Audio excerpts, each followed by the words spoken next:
नमस्कार, मैं नियाज खान और आप देख रहे हैं NMF न्यूज। परिवार में अगर किसी सदस्य की मृत्यु हो जाए तो सदमे से उबरने में लंबा वक्त लग जाता है, लेकिन इस दुख को झेलते हुए कुछ काम करने जरूरी होते हैं। बैंक से जुड़े काम भी उन्हीं जरूरी चीजों में शामिल है, जैसे कि परिवार के सदस्य की मृत्यु के बाद उनके बैंक अकाउंट को जल्द से जल्द बंद कर देना चाहिए या नहीं, मृत व्यक्ति के ATM कार्ड का क्या करना चाहिए। ऐसे तमाम सवाल हैं जिसका जवाब हमें नहीं पता होता। इस वीडियो में इन्हीं सवालों का जवाब देंगे, तो इस वीडियो को अंत तक जरूर देखिएगा। तो चलिए सबसे पहले बताते हैं क्या कहता है RBI का नियम। RBI नियम बताने से पहले यहाँ एक केस का जिक्र करना जरूरी है ताकि आपको समझने में आसानी होगी। हाल ही में एक ताजा मामला सामने आया जहां एक व्यक्ति ने पत्नी की मौत के बाद उसके बैंक खाते से ATM के जरिए पैसे निकाल लिए। पति ने पत्नी की मौत से संबंधित जरूरी कागजी कार्रवाई से बचने के लिए यह तरीका निकाला, लेकिन पति की यह होशियारी उसे भारी पड़ गई। बैंक ने पति के खिलाफ कानूनी कार्रवाई करते हुए पुलिस में मामला दर्ज कराया है। इस मामले से स्पष्ट है कि किसी मृत व्यक्ति के बैंक खाते से ATM के जरिए पैसा निकालना गैर कानूनी है, भले ही पैसा निकालने वाला मृतक का नॉमिनी ही क्यों ना हो। किसी व्यक्ति की मृत्यु होने पर उसकी संपत्ति या पैसों को नॉमिनी के नाम ट्रांसफर होने की एक कानूनी प्रक्रिया है। चलिए अब आपको वो प्रक्रिया से वाकिफ कराते हैं। क्या कहता है नियम? कानून कहता है कि इस तरह के मामले बैंक और अन्य कानूनी उत्तराधिकारियों को धोखा देने के बराबर है।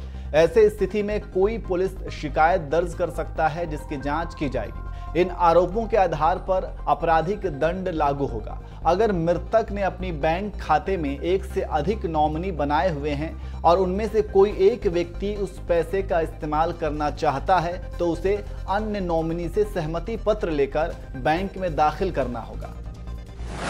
अब आपको बताते हैं कि किन बातों का ध्यान रखना जरूरी है।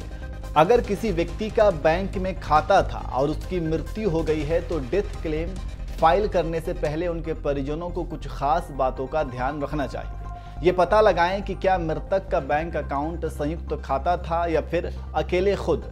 इसके बाद यह पता लगाएं कि बैंक खाते में नॉमिनी का नाम दर्ज था या नहीं। अगर किसी अकाउंट होल्डर की मौत हो जाती है तो उसके बाद उनके परिजन बैंक अकाउंट में रखी रकम पर अपना दावा कर सकते हैं।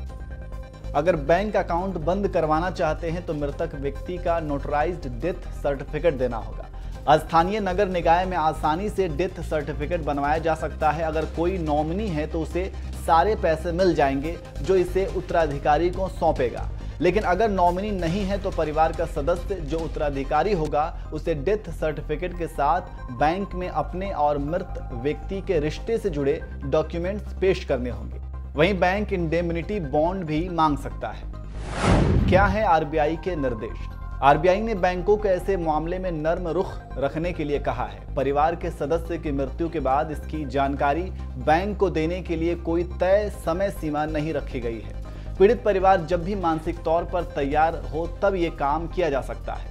RBI के निर्देश के मुताबिक अगर परिवार के सदस्य पैसा निकालने की अर्जी देते हैं तो इसे बैंक को 15 दिन में पूरी करनी होगी। तो इस तरह से किसी के मौत के बाद इन प्रक्रियाओं का पालन करके आप पुलिस केस से बच सकते हैं।